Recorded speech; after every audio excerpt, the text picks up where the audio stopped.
Hi everyone, so hopefully you can hear me okay. It's so beautiful outside, I actually just didn't want to come inside.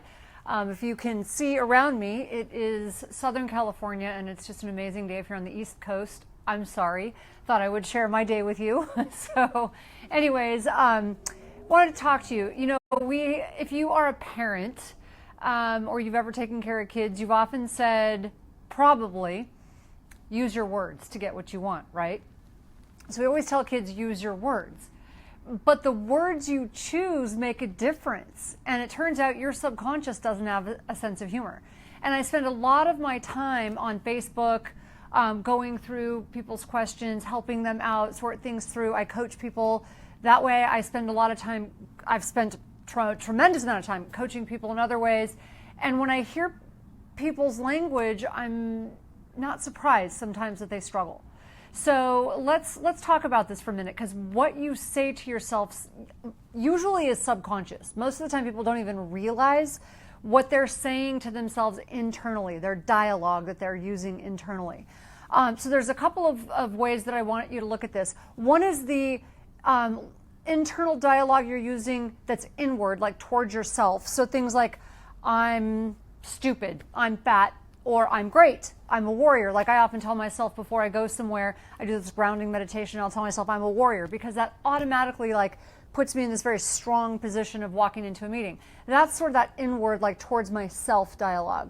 But then there's this outward sort of dialogue that I use that affects other people. So maybe that I use towards my family, or towards work, or towards what I do. It's an attitude that I have in my daily life about things or about people. So if I'm always saying, I don't have time, or it costs too much money, or, oh, that person is sucking all my energy, or, oh my God, my job. You know, if you're using dialogue like that you're not even conscious of, but you're using it all the time, it can be problematic and you're not going to get your goals. Or even if you are using some dialogue to get your goal, but you're not aware that you're framing it in a negative way, it can have that same impact.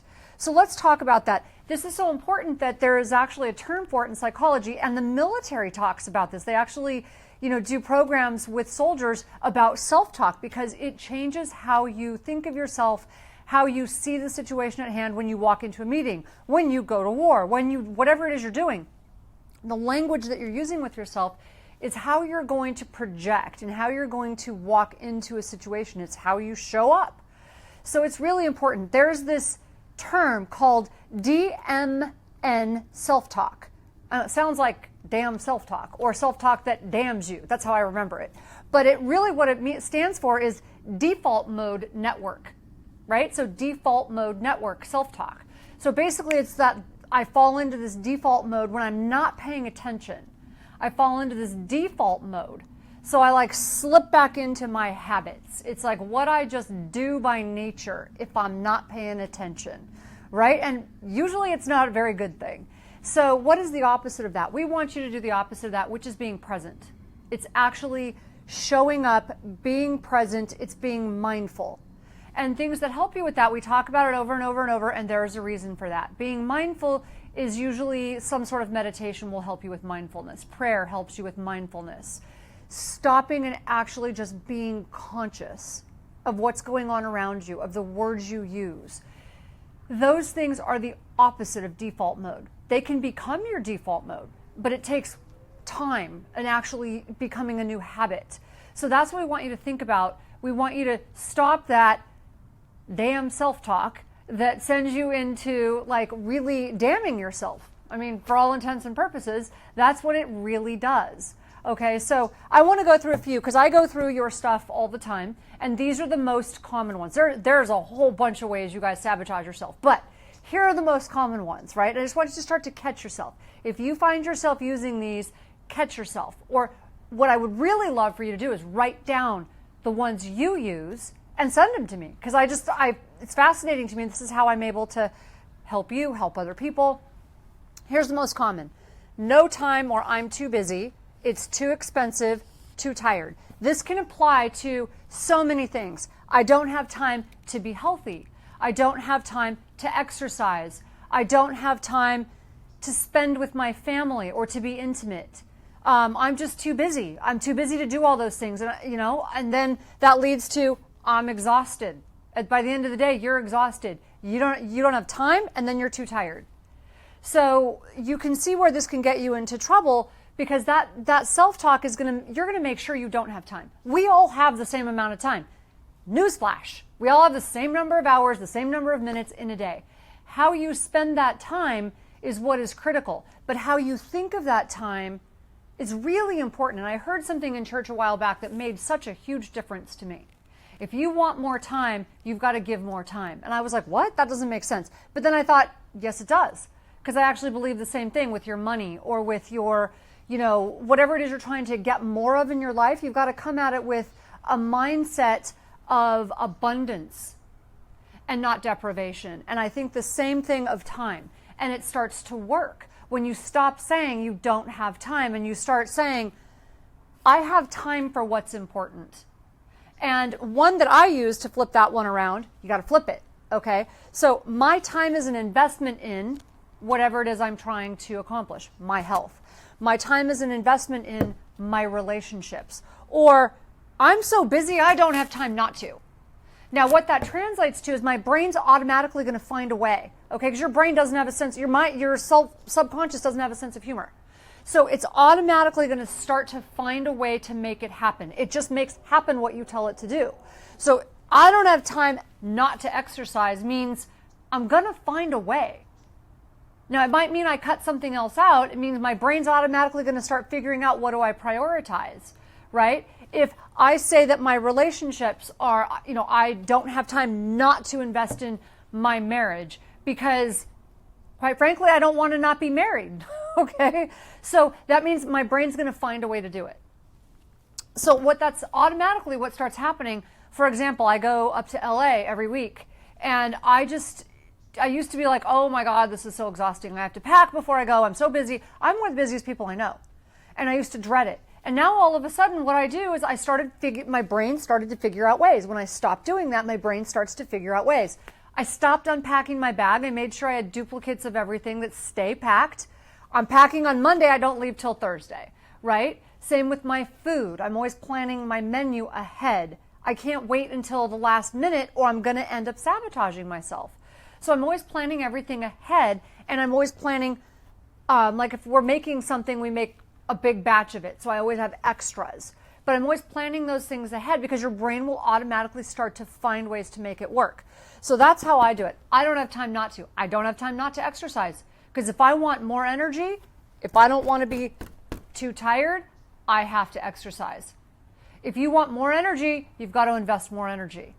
I hope that makes sense. It's an abundance mindset because it's like a cycle. It comes back to you, and you have to stop saying you don't have enough of it. You have to start saying you have plenty of it for the right things. So that's what we want to start thinking. The next one is too expensive. Now, it's a fact. Your resources are your resources, right? But we still want to think of it as an abundance mindset so that you're not limited. And when I start thinking of things that are very expensive, for everyone that is different. Okay, for you, expensive might be, or used to be, eating healthy, right? So eating healthy is expensive. But if you say, I can't eat healthy because it's expensive, it's too expensive, then that is automatically going to happen. But if you start to say, it's a little more expensive to eat healthy, but not as expensive as being sick, your brain's going to start to figure out a way to make that happen. If you start saying things like, I'm probably going to be more productive if I eat healthy. I'm probably going to have more energy and do better at work. I'm probably going to be, all of a sudden your brain's going to start to make that happen. I'm probably going to pay less in medical bills. Well, maybe if I cut out that Starbucks or one time a week, one time a month of going to the movies, guess what? Automatically your brain's going to start to see it happening. Or maybe if I plan my menu so I'm not wasting food, or I start freezing it instead. Do you see what starts to happen? So in the Brain Warriors Way cookbook, in the front of every chapter, I have tips on how to make it more cost effective, more time effective, all the things that you guys complain about, I'm trying to help you guys with, right? So that you can afford it, so that you do have the time, so that it makes it easier, because these are the things I hear all the time. But if you flip that, it's going to become easier. So The money I spend now saves me what later? The money I spend now, and I'd actually rather you say, instead of spend, the money I invest. Do you see the difference? The money I invest now is going to save you what? And connect that to some pain. The money that I spend on eating healthy now is going to save me medical bills, money and medical bills later. It's going to save me the pain of being sick. It's going to save me sick days. It's going to save me whatever it is. Okay, so chronic pain, like joint pain because of inflammation. Come up with that list. Your brain will start to make happen what you tell it. So flip that around, that negative expression, flip it around. I'm investing in so-and-so's future. So if it's something, let's just say it's not food. Let's say you are paying for something and maybe you've been a little resentful about it. Or maybe not resentful, but you've been stretching yourself. Okay, one example is we decided to sort of adopt a family. Not sort of, we did adopt a family, 100%. And we decided we were going to do that and help them get back on their feet. And it's pricey to do that. So those of you who have a family know what that costs. And so we decided that that was going to be our thing we did to help someone, okay, get back on their feet. But when that starts to feel like a stretch, instead of saying, oh, this is so expensive, my husband and I both say, you know what? Think of what we are doing, investing in someone's future. That's going to change generations. Do you see the difference in how that feels in your body? That feels radically different from this is a lot of money to I'm literally going to affect generations to come. Now it just feels good. Like it's a totally different way of looking at it. Or some of my daughter's lessons, I homeschool. So that's a time thing for me. I had to change my entire schedule to homeschool. Completely changed my business practice. And so also that there's a cost attached to that for some of the lessons and things that she does. And I tell myself, instead of, wow, like now I'm not working and it's affecting my career, rather than doing that, every minute that my daughter spends at home and in her lessons, the time and money that I invest, not spend, but invest in her future, that's time and energy she's not spending doing something that puts her on the wrong track, like so many adolescents. That's time and money she's spending in building her confidence. Not money. That's time and energy that she's spending in building her confidence, that I get to have more influence with her. Do you see how different that feels in your body? I don't know about you, it feels radically different in my body. From, okay, I have to like set aside my work, and I'm going to do this thing, but I really need to be doing X. No, there's nothing more important that I could be doing when I think of it that way. That I'm investing in someone else's future that's going to affect my grandbabies, my daughter. How many people end up waiting until the last minute and then they spend not tens of thousands, hundreds of thousands of dollars because their kids got off track, because they end up with serious issues with depression or drugs or whatever. When you invest that time and that energy, it really makes a radical difference in how you see things. The I'm too tired one. So that's a common one I've seen on my page with people with their relationships. It's like some of the things you guys write to me actually surprise me, because I'm like a coach and a nurse, and I get some pretty serious issues you guys send me, and that's okay. Sometimes I refer you out to our physicians, but this kind of stuff I can actually at least give you the coaching tips on. So one of the things I've actually heard a lot of things about women talking about being too tired to invest in intimacy, or let's just call it what it is, sex. They don't want to have sex with their husbands because they're too tired. They've been dealing with their families, they've got jobs, they're doing all this stuff. And sometimes some of the people writing to me are talking about their husbands having affairs, and they're very bitter and they're very angry. And look, that's complicated. That is like above my pay grade. I don't know what's going on in your life, so I'm not about to dig into that, because every situation is different, and I'm not going to minimize that. But what I will say, when you say to me, you're too tired, or you don't have the energy, or you're too busy to invest in your marriage or your relationship, that's a problem. So I want you to just think about this. Even if you are tired, try flipping that around in your head for a second and go, okay, yeah, my energy's a little low, but the time I spend with my spouse or my significant other, unless you just want to be divorced, I mean, that's a whole different Now we'll have a different topic. We'll just discuss something different. I'm building my energy bank. Okay, I'm building my energy bank, and I'm benefiting my family and myself by doing X. Or does it? Maybe you're doing some things that are draining your energy, and those are the things you need to cut out so that you have more time for the important things.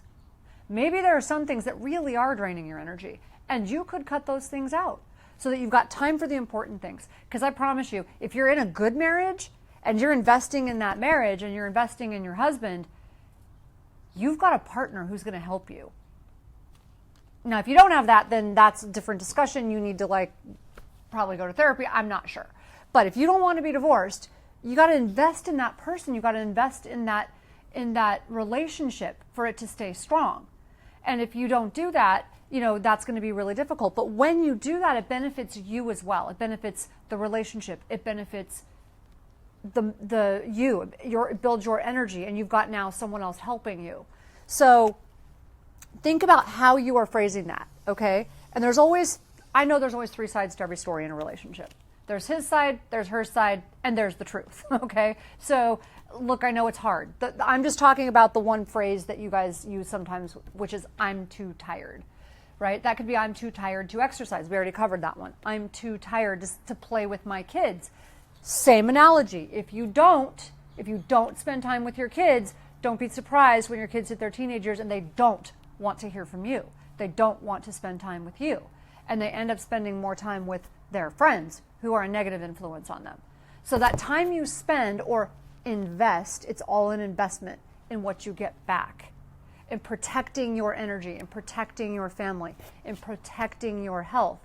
But how you phrase it makes a huge difference. So if the military is doing it, not that they do everything right, but if they're training soldiers to use this, if psychologists have a phrase for it, and therapists are training people to do this, there's a reason for it. It's because so many people are sabotaging themselves. And if you want to succeed, you've got to tell your brain what to do so it finds solutions. I hope this was helpful. Let me know, make a list, tell me what you used to say, and if you can, come up with a flip for it. Tell me what you're going to say from here on out. Thanks a lot.